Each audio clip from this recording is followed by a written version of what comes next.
India కూటమి అత్యవసరంగా సమావేశం కానుంది. పార్లమెంట్లో అనుసరించవలసిన ఉమ్మడి వ్యూహాన్ని ఖరారు చేసేందుకు ఈ భేటీ నిర్వహించనున్నారు.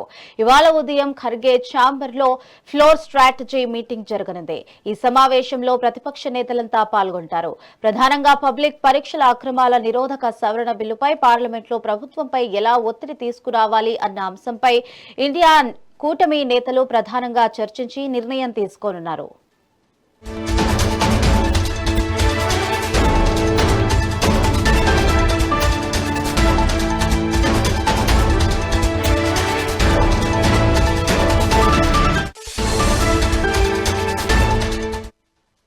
ఢిల్లీలో ఏఐసీసీ ముఖ్యమైన సమావేశం జరగనుంది. ఈ భేటీలో పాల్గొనేందుకు తెలంగాణ సీఎం రేవంత్ రెడ్డి, పీసీసీ అధ్యక్షుడు మహేష్ గౌడ్ ఇవాళ ఉదయం ఢిల్లీకి వెళ్లనున్నారు. దేశవ్యాప్తంగా ఉన్న సీఎల్పీ లీడర్లు, పీసీసీ చీఫ్లు ఈ సమావేశానికి హాజరు కాబోతున్నారు. కేంద్ర ప్రభుత్వ వైఫల్యాలు, వరుసగా జరుగుతున్న పరీక్షా పత్రాల లీకేజీలు, ప్రస్తుత తాజా రాజకీయ పరిణామాలపై ఈ భేటీలో ప్రధానంగా చర్చించనున్నారు.